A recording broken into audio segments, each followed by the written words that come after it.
Have you ever heard of the Pareto principle? It's a concept stating that 80% of the results can come from just 20% of the effort. Today we will apply this principle to teach you 80% photography in just 10 minutes. Keep in mind, while 20% of the effort will get you 80% of the way there, it takes so much more to truly excel with photography. When you learn something new, it's best to start with the basics.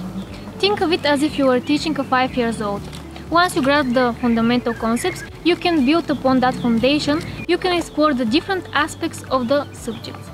That's what we will do with photography today. We will cover the essentials so you can start taking amazing photos, and when things don't go as planned, you will know how to troubleshoot the situation. I'm Luby. I'm Vicky. I'm Stefan. So let's dive in! We will begin with ISO, which is the first setting we are adjusting in any scenario. ISO determines the sensitivity of your camera's sensor to light. A higher ISO number means a more light-sensitive sensor, while a lower number means less sensitivity. You might think it's best to use a high ISO to capture lots of light, but it's not always the case. Instead, try to keep your ISO as low as possible. A higher ISO can result in grainy, noisy images with unwanted artifacts. We conducted some test shots to determine how ISO works in different types of settings. 100, 200, 400, 800 and 1600. When shooting outdoors with ample light, you can set your ISO at 100 or 200 if you are in the shade. Once you move indoors, you might need to increase your ISO to 400 or even 800 and 1600. Next, let's discuss aperture, which is the size of the opening in your lens. Aperture is straightforward to understand as you can actually see it in action.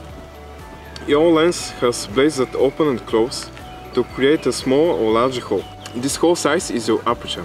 However, it can be a bit confusing because the smaller the aperture number, the larger the hole and the more light that enters. The larger the aperture number, the smaller the hole and the less light that enters. Aperture numbers are written as f-stops. For example, a more affordable lens like the Canon 18 to 55mm has an aperture range from f3.5 to f38. At f38 the aperture hole is tiny, as you can actually see it, while at f3.5 it allows more light to enter. So remember that the higher aperture number means less light in. Take a look at this lens, for example. This is the Canon 50mm f1.8. It can open wide and let a ton of light in.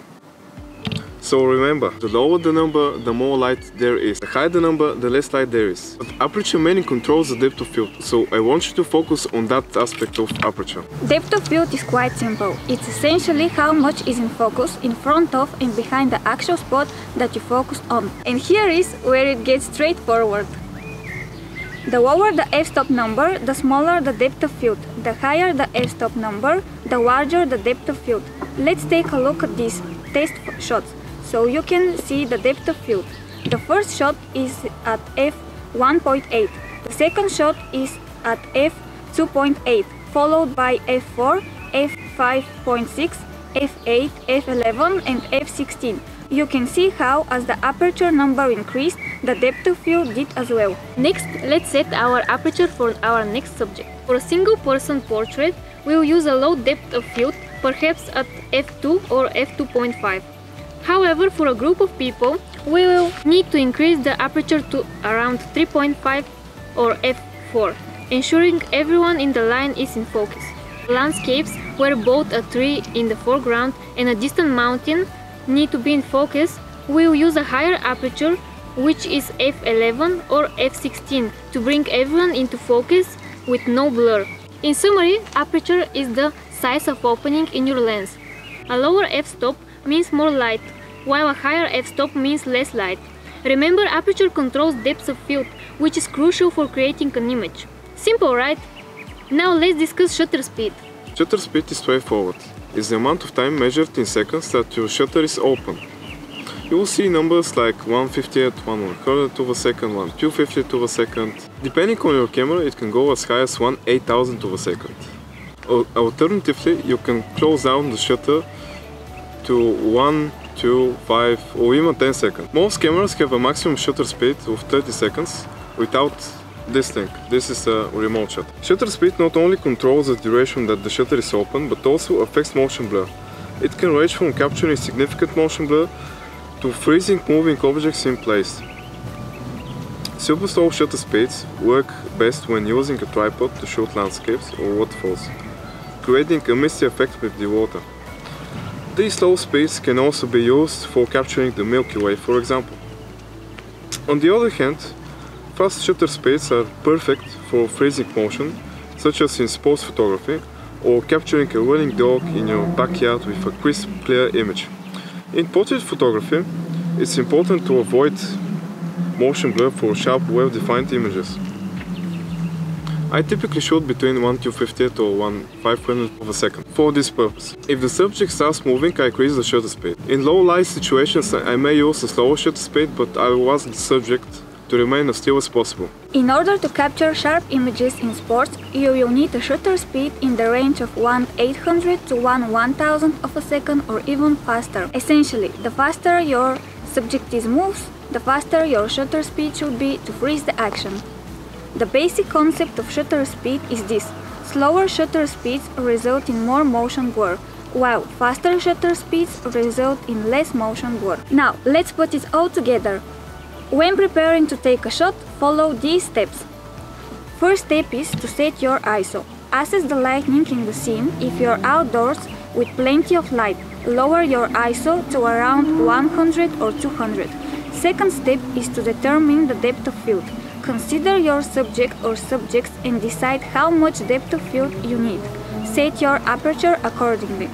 Third step is to choose the amount of motion blur. Decide how much motion blur you want or don't want in your image and set your shutter speed based on that. Here are two quick scenarios for adjusting your settings if your image is too dark. Slow down the shutter speed.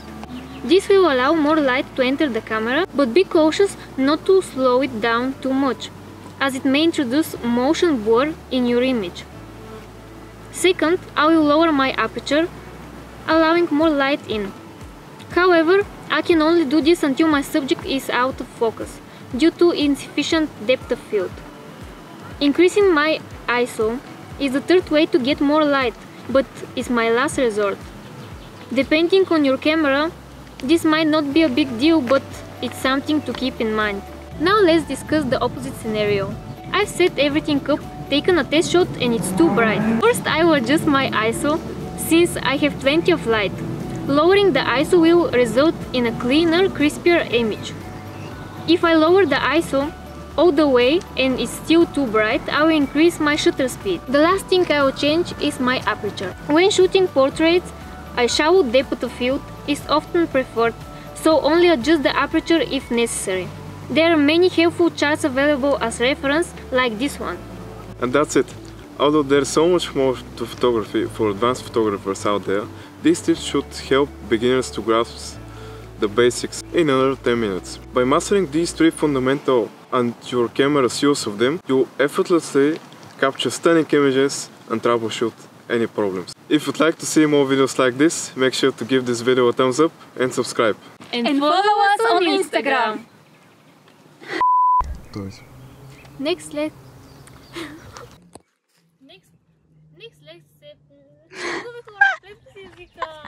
Next.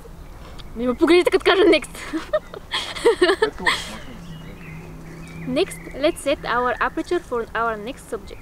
Here are two quick scenarios. Here are two quick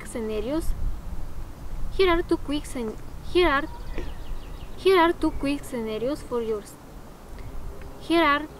Чакайте малко си почина, че няма става. Чакай. Спокойно. Чакай, може би така не се виждаме в кадъра и така ще влезем в кадъра. Ама ние само това ли казваме? Да, то само това. Ама да не се засилваме оттам, защото да. Е малко опасно. Аз ще го къпна и то вижте вече се в кадъра. Така че направо кликнете тук. Колко тъпо звучи това. Правим някакви магии. Затъмняваме сцената, да може да е по-готино. Ние сме професионалисти. If you'd like to see more videos like this, make sure to give this video a thumbs up and subscribe. And follow us on Instagram. Тръгнем ли пак? Идеално. Може още веднъж да го снимаме. Това накрая може, да. За края, да.